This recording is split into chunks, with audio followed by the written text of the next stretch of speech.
Our next talk is also pre-recorded, and I checked. I think Al and Robert are here for the live Q&A afterwards. And the talk is called Programming Languages for the Future of Design Computation. So let's stream. Programming languages for the future of design computation. Design computation is the embedding of computation within architecture, engineering, and construction practice. The application of existing design computation languages has already had a major influence on architecture and construction.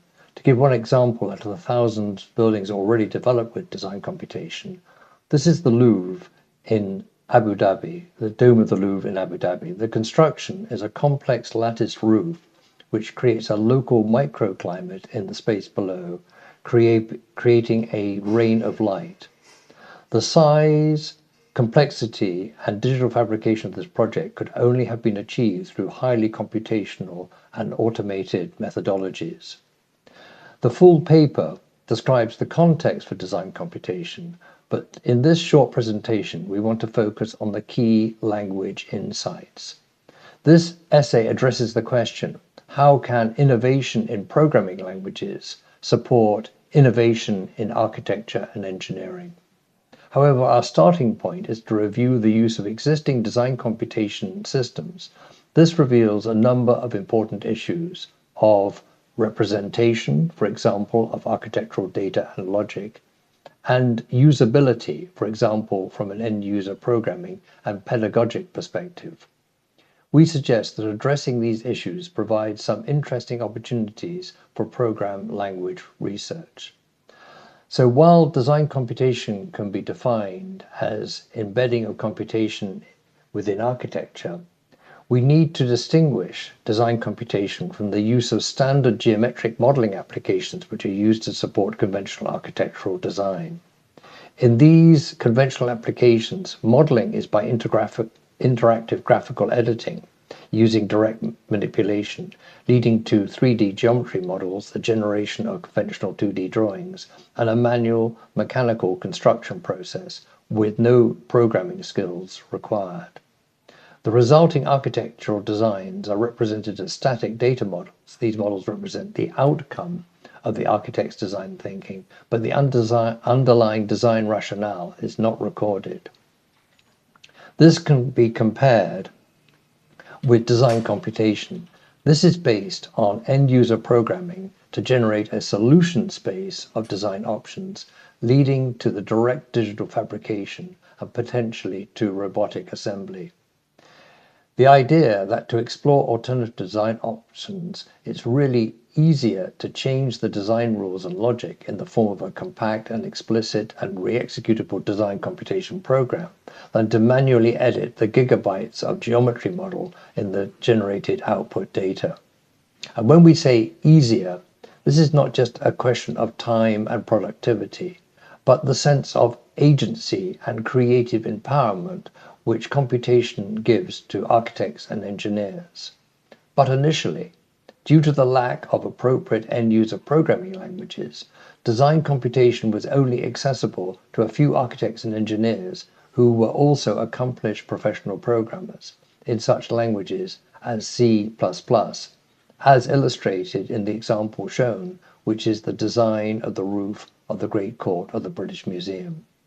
The need to learn a professional level language became a barrier to the more widespread adoption of design computation.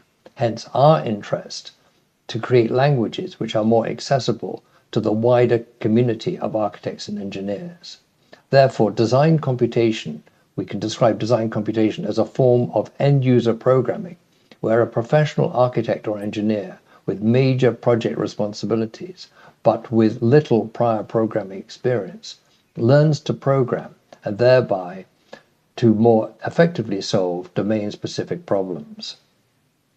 Effectively, design computation combines an educational progression for the professional end user from entry-level skills to proficient programmer, an architectural progression from the design of an initial exploratory architectural concept to the detailed construction specification, and a corresponding software progression from an initial exploratory program to more precise and structured software engineering.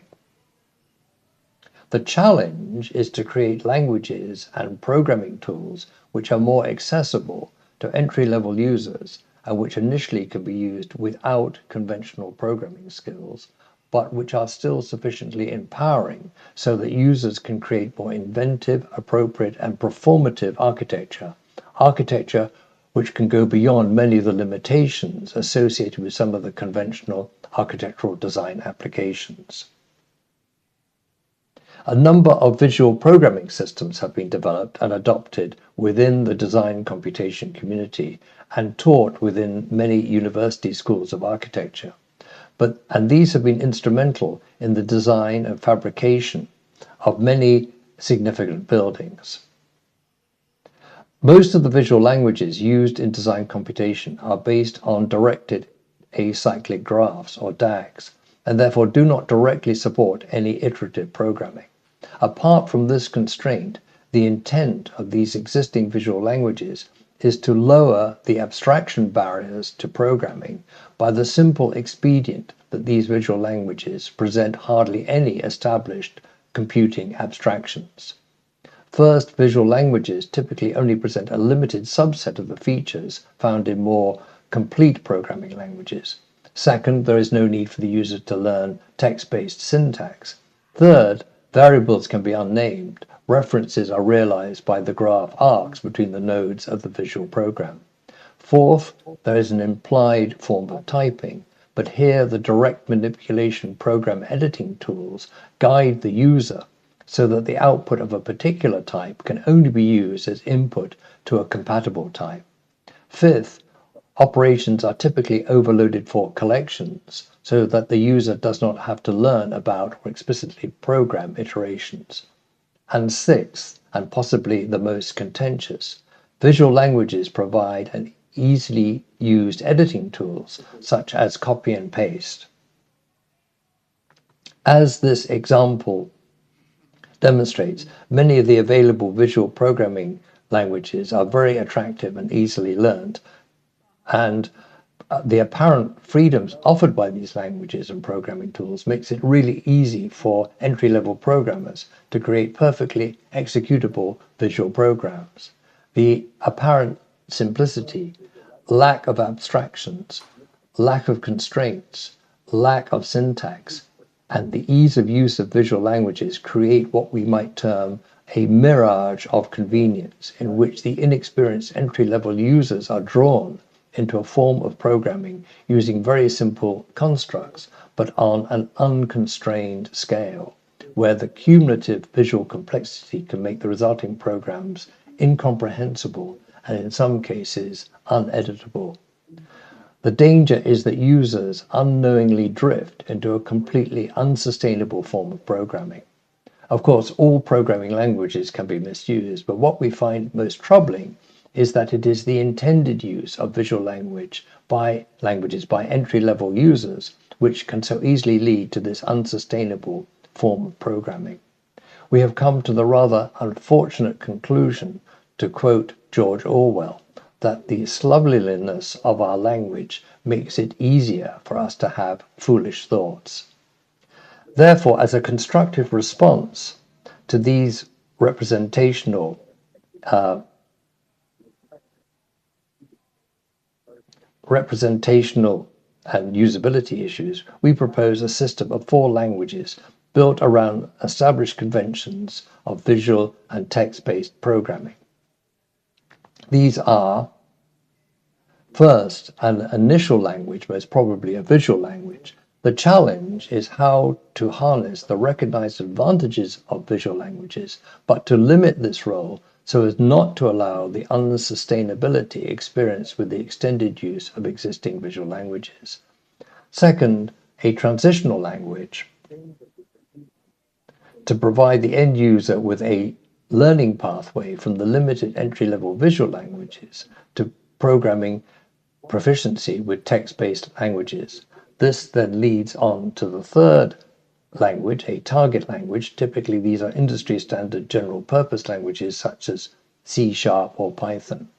And fourth, an extension language, which addresses the particular domain-specific requirements found in design computation and allows the users to go beyond the functionality available in the conventional general purpose languages. So the four-language system we are proposing recognizes the pivotal role of established languages. The initial and visual and the transitional languages are intended to provide an on-ramp for the entry-level programmer to become proficient with the target industry standard languages. And the extension languages enables the now proficient end user to harness more advanced computing concepts and programming language innovations. Now we will consider the four languages in more detail. And here we are using a minimum example, creating a 2x2 array of points to illustrate the issues of representation and usability. First, the initial language. This is typically a simplified visual programming language which addresses the needs of the entry-level end user. The key features of this language are data flow programming, implied typing, and with operations overloaded for collections. Rather than offer yet another visual language, we propose to consider the more strategic issues by suggesting the key tenets which might be applied in the design of a future visual language, and in particular to respond to the recognized limitations of existing visual languages. First, we need very careful agreement on the key programming concepts which might be included in such an initial programming language and whether these are really suitable to be presented in a visual form. If it is a visual language, then the system should include a mechanism to warn the user when the visual program is approaching the limits of legibility. Third, the visual language should be easily transformable into text-based code using appropriate conversion tools. And fourth, the visual language should avoid using any non-standard functionality or terminology which will not be available in the subsequent transitional or industry standard languages. We want to avoid, during the user's migration from visual to text-based languages, that the user has to unlearn skills and terminology which have only just been acquired, which were now no longer relevant in the subsequent languages. In short, an initial language should lower the barrier to adoption. But a common limitation of visual languages is that of the accumulative visual complexity. The larger the program, the less comprehensible it becomes. Therefore, it's also important that the visual languages should also lower the barrier to migration to more capable text-based languages, and hence the concept of a transitional language. But it's also important to identify the critical inflection point between the visual and the transitional language, where the program has served its purpose to attract the user to the idea of programming, and where the initial program has offered the user sufficient benefits to reward their investment to learn to program, but where the user begins to understand that visual programming offers diminishing returns, and where the user is open to other programming opportunities rather than continue to expand the visual program, for example, with cut and paste methods. Second, the transitional language. This introduces the user to simplified text-based notation and gives the user access to regular programming concepts and functionality while deferring some traditional programming challenges.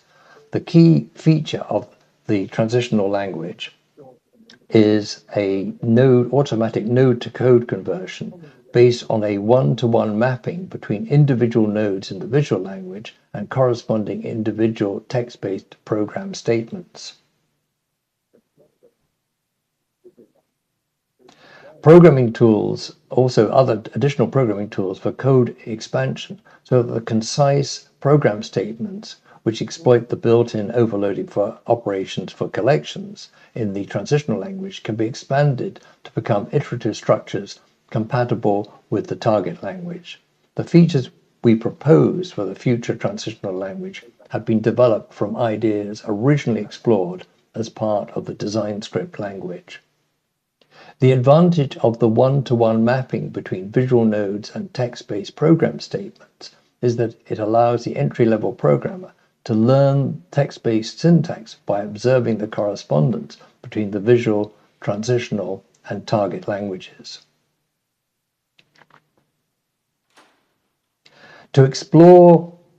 In exploring the progression of languages, this has made us acutely aware of the usability issues involved in designing languages for entry-level end-user programming, issues of visual complexity versus succinctness, and how the users are expected or encouraged to structure their programs, shallow and wide versus narrow and deep.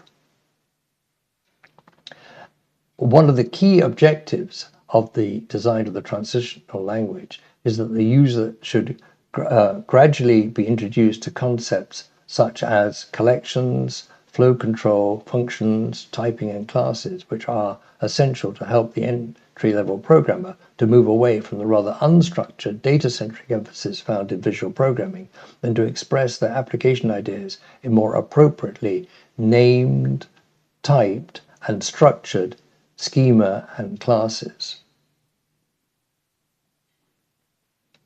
The key role of the transitional language is to ensure that any modularization and schema definition methods supported by the initial visual language are directly translatable into types and class definitions found in the target languages.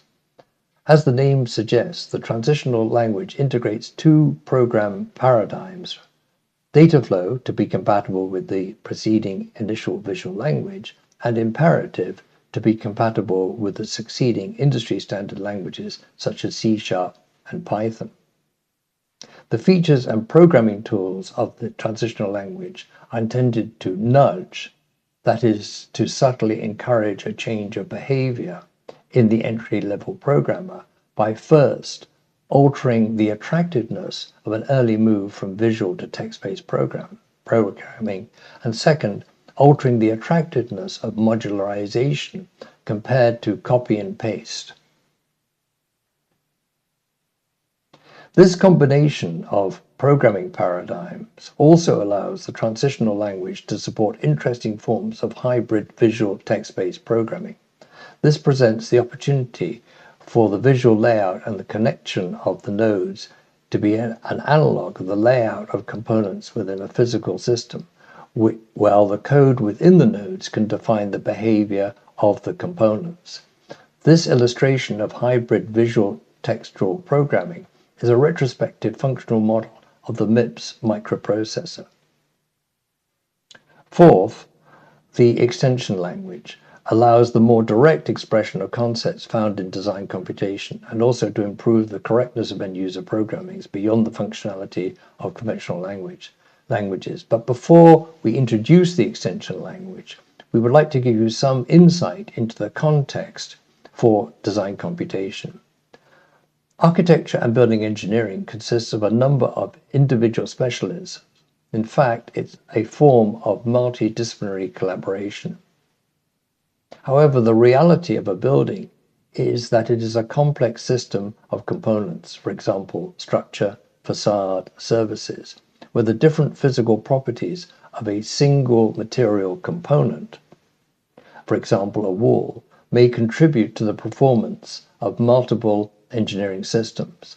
So considering such a wall example, the physics and performance criteria of a single component may cross many discipline boundaries. We might consider such a physical component as a tangible embodiment of this multidisciplinary collaboration. Delving a little deeper, we might be aware that many of the key innovations to create more performative buildings are likely to come by harnessing such multifunctional components in a process called building systems integration. In this context, it's not sufficient for each discipline to optimize the performance of the separate engineering subsystems in isolation. On the other hand, in both programming and architectural design, it is generally accepted that problem decomposition down to clearly defined functional units is beneficial. But how can this approach be adapted to suit the level of problem complexity suggested by building systems integration? What is interesting is that at a collaborative team level, the process of building systems and integration is effectively a form of constructive negotiation between different engineering specialists, where each is attempting to maximize the contribution to the overall performance of the building without constraining the ability of their colleagues to do likewise. Our intention is to design the extension languages so as to address the challenges of representing and reasoning about complex systems composed of multifunctional components in order to aid the type of interdisciplinary negotiation required to create more performative architecture and to realize new forms of building systems integration. There are three key features of the extension language: units of measure, interval computing to support variability, tolerances, and uncertainty, and connected connections. So first, units of measure. Most programming languages only provide a limited set of numeric types, for example, integers and floating points, to represent completely different physical quantities, for example, length, force, and angle. This lack of dimensional information can lead to undetected numerical errors arising from inconsistent dimensions or units of measurement. For decades, it has been recognized that dimensions and unit information can be seen as an extension of standard type systems. Units of measurement typing, for example, developed by Kennedy, instead embed the rules of dimensional analysis into the programming languages. Typically, this would be based on the SI units as illustrated in this slide. Going further, variables could be qualified by a hierarchy of attributes: dimensions, for example, length; units of measure, for example, meter; and kind of quantity, for example, thickness. These attributes can then be enforced automatically by the compiler. Some attributes can be inferred from use, and conversions can be automatically derived. The implementing of units of measure types in a future design computation language would provide important advantages to the users by improving the human-readable programming semantics, while a fully units-consistent program, being machine-readable, can be verified as free from any dimensional errors. It is anticipated that some aspects of units of measure types can be retrofitted to industry standard languages, for example, using C# attributes. The second extension language feature is interval computing, which is intended to support variability, tolerances, and uncertainty. Now, we've already talked about the multiple contributions which a single building component can make to the overall performance of a building. But in addition, at the initial conceptual phase in the building design, there are often a complex process of optioneering, trade-offs, and negotiation between different design and engineering disciplines, where the use of an acceptable range of values, for example, for dimensions, tolerances, and performance measures, is potentially more realistic and therefore more useful than the use of a single over-precise value. In this context, the use of precise values might be confused with certainty. Yet existing digital modeling tools typically only support nominal absolute values, such as dimensions, with tolerances only specified as annotations. This severely limits the designer's ability to reason about the critical role of uncertainty, variability, and tolerances. Returning to the example used to define the schema, create a new class definition. Applying units of measure and interval types to this example, it could be transformed into the following slide. Overall, with existing languages, a numeric value can only be defined with a less precise type and an over-precise value. We see the potential to combine units of measure and interval computing within a future design computation language. This would radically improve program semantics and allow the user to directly express the specificity of a variable's type and the option to explicitly recognize its uncertain value. The third extension language, these are two examples. The third language extension is complex collections. As previously discussed, it is recognized that buildings are composed of complexly connected collections of physical components and enclose equally complexly connected collections of spaces. While these collections are often hierarchical and can be defined top-down, many of the important queries which allow the user to reason about these relationships often need to operate bottom-up. Staying with our wall example, we might consider a top-down system of collections where the building is composed of rooms represented by topological cells, which in turn are composed of walls represented by topological faces. But a reasonable bottom-up query might ask which walls are shared by and therefore connect which rooms. In standard object-oriented practice, one object can point to another via a field or property denoting some relationships. However, with conventional languages, this relationship is not invertible, i.e., knowing which object points back to an object requires manual accounting. In fact, many proprietary applications used within design computation, for example, for structural analysis, energy simulation, digital fabrication, etc., already implement equivalent functionality, but in a proprietary and opaque way. Therefore, the end user programmer may be aware that this functionality exists, but it's just not available for more general application and reuse within their programs. Instead, adding connected collections to a future design computation language will ensure that the inverse mappings from the constituents back to the collection is automatically maintained. This allows designers to directly and conveniently build and query many different types of connectivity, such as complex assemblies, engineering systems, circulation, and egress routes. A prototype of connected collections has recently been completed and tested with the examples used in this paper. Addressing the overall extension languages, as with other languages in our system, we outline a number of key tenets for the design of a future extension languages. The extension languages should leverage existing type checking support and syntax. It should use type inference, but allow compilers to automatically insert inferred types into the code to aid documentation and user understanding. New syntax should be introduced very sparingly and only when required to express new functionality which cannot be emulated by the use of established functionality and familiar syntax.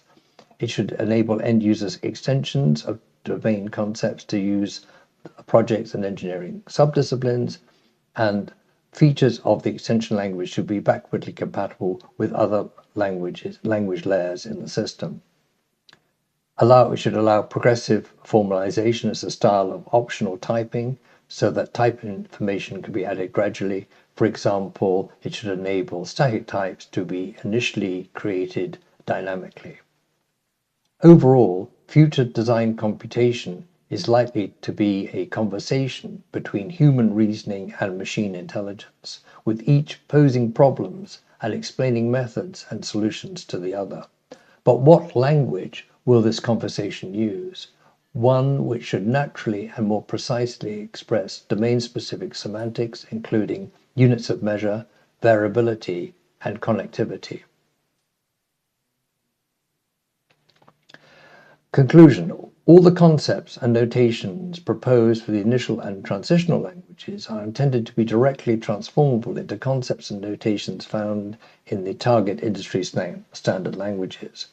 Although the extension languages propose some new concepts, it is hoped that these can be expressed using conventional target language conventions, but potentially with less accessible syntax.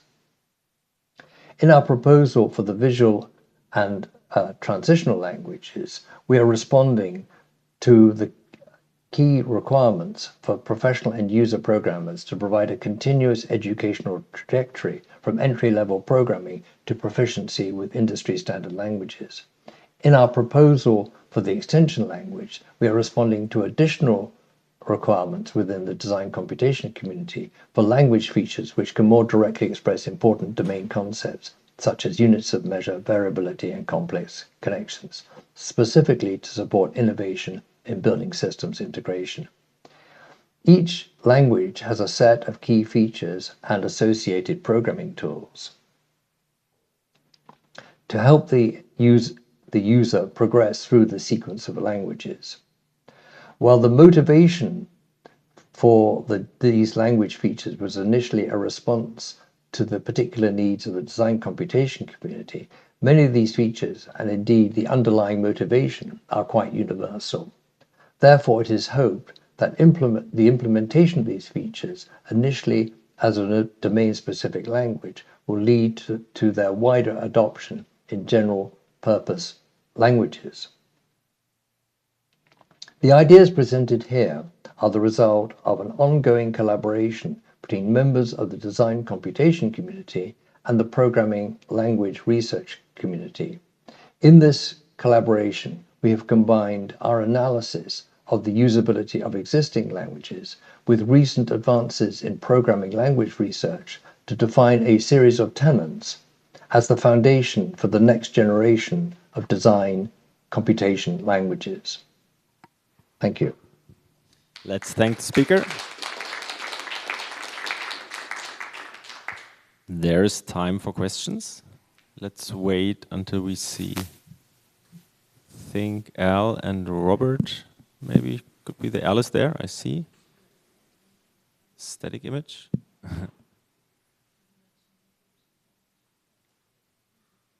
Hello, can you hear me? We can hear you. We just have to figure out the screen. Here we go. So we have a camera. Yeah, we have a camera from Al, and that's fine. Yeah. So we have a first question. Okay, perfect. And we should have Robert as well. I don't know if he can be moved across and camera on as well. But yeah, perfect. Hi, am I on? Yes. Thanks. That was a very. Whoop. Is it gone? Are we still on? So that was a wide-ranging, this is a wide-ranging proposal, and I guess it's a good advertisement for reading the paper, but I would just like to be lazy and ask you, Good opportunity. Connected collections, is there a string of standard computer science buzzwords you could throw at me that explain what that is? Yes, perfect. So as we described in the presentation briefly, and then in the paper, I mean, my background, so this is a collaboration across computer scientists and then design engineers. So my background is actually as a structural engineer. So be gentle with me. But a connected connection is effectively how we need to represent the physical built environment, so even the building that I'm sat in here, as a digital computational representation. So it's about having that two-way connectivity of cells and walls and nodes and links, and having that full, what we would call non-manifold topological representation. So we have a full shared representation that I can navigate across that graph in all directions, knowing that the cells, who are the neighbors of the cells, they have shared boundaries, and those shared boundaries know the representations of the cells. So that connected collections is something which comes up many times in the built environment for representing neighboring rooms. If I want to model the flow of heat or even people through doorways, we need to know the connections between those things. Equally, it could be to do with a structural system in terms of how a building is standing up. It could be a road network. Any of those, graphs occur many times, obviously in an abstract form. What we are proposing in our paper is that a data model or a data structure that can actually represent the connected collection in a way that can be easily navigated by the programmer and the end user, so they can very easily navigate those analytical models without having to, generate those data structures themselves as a one-off each time. So I don't know if you want any clarifying questions, but that's a sort of bit of a background to why that's such an important subject for designing, design computation. Thanks. So thanks for your talk. I come from both the object design world and the patterns community, and have been involved in writing a number of papers about patterns, about adaptive object model systems, and knowing a lot of more of just the basic design patterns than you might know about. So from my point of view, there's a lot of techniques. Now, whether you bake these into a different language or not, there are a number of patterns from the adaptive object model papers that people have written. I can certainly pass you pointers to that. But also, the idea is if you have a known set of types, you can sort of, I'm going to say, through a tinker toy way of specifying things, build up more complex types. So anyway, so those are things that could be handcrafted, but if you know them in a language, you could generate them. So that's just one thought. The other thing is, in the pattern literature, there are things like ranges, intervals with different dimensions, with whole value patterns, and that allow you to convert between. And now, those are like people in the past would handcraft them, but if you're creating a language, you might build some of those in as standard class libraries. Anyway, just two things to consider from that. And if you want to have more discussion about it, I'd be happy to talk about that. Thank you. Yes, that's really interesting. I think where, as we described in the presentation and in more detail in the paper, it's exactly what you're describing here, that there's a plethora of solutions and ways of representing some of these programming concepts, but serving that to the end user in a way that is actually discoverable, intuitive, and usable on as they go on their sort of educational trajectory. So I think one of the things we talked about there in terms of visual programming is something that has been widely adopted very, very quickly in the construction and design computation industry.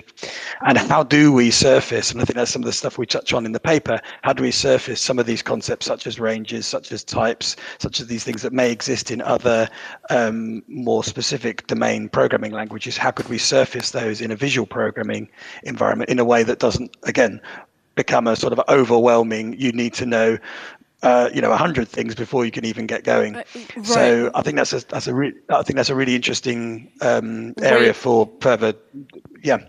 Anyway, so I think that's there's some things, but people have built adaptive object model systems that present these to users in ways that allow them to extend the systems as well.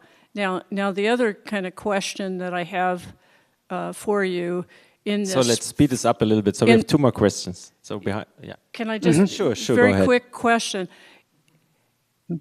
The impression I got was that went from simple, beginning level all the way down. But is that really the workflow of someone who maybe wants to dabble with something a little bit? It always seemed like you were going to the right to more detailed, and I have to know more. But is that really the flow of people working? I think that's a really good question, actually. And one of the tenets that we've been looking at is actually this co-creation and collaboration. It was actually touched on the previous paper, the Yin and Yang paper, which was found was really, really interesting as well, that the readability, discoverability, and interpretability of a script or a piece of code that one person has written and then hands that on to another user. So I completely agree. There is this educational trajectory for an individual. We certainly need to be, we would argue, improving the programming tools such that it's easier for a end user programmer to be supported in learning and also effective and efficient and building code that can be verified from early on in their learning trajectory, but it also allows them to progress to more complex things. But equally, they need to be able to then share these maybe more advanced versions of their scripts with people that are not going to spend the many thousands of hours or hundreds of hours becoming an expert programmer that person might have done. And certainly in the design community, that is it's an incredibly collaborative environment where you need people with lots of different skill levels to be able to be effectively operating and using a common tool set. So I think that's a really good point. So quick last question, I hope. Let's see. I'll try to ask the question quickly, but it may be a long answer, but we'll say a short one. I work on the second version of the systems modeling language, which is intended specifically to model physical as well as cyber systems. Includes a lot of what you're talking about, including quantities and units, 3D topology, visual and textual notation, working towards full executability, which V1 had.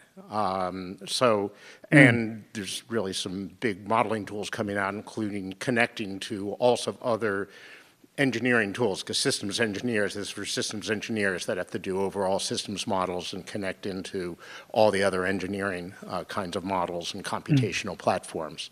I was wondering if you'd looked at that and wondered what the relationship might be, because even if you're looking for more connecting into programming environments, you might be interested in the work that was done, for instance, in taking the entire ISO specification of all the SI units and providing a complete model of that. We actually have a complete model of that, as well as of 3D and 4D modeling. That would be, that would be very, very interesting. I'm not aware of that, and I'd be keen to hear more. One of the pieces, again, that we touch on is in terms of this challenge of interoperability, of connecting many different tool sets together. There's a vast variety of different tools that need to be used, in the different domains that come together in the built environment. So,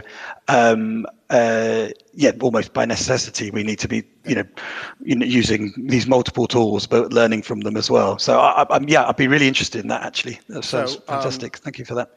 Happy to get in touch. If you Google SysML V2, SYSML space V2, you'll see, get a bunch of information about that. Maybe you can both, Rebecca, also share some info on the Discord. So give him an URL or something, and then you can look it up there. So, or an email, right?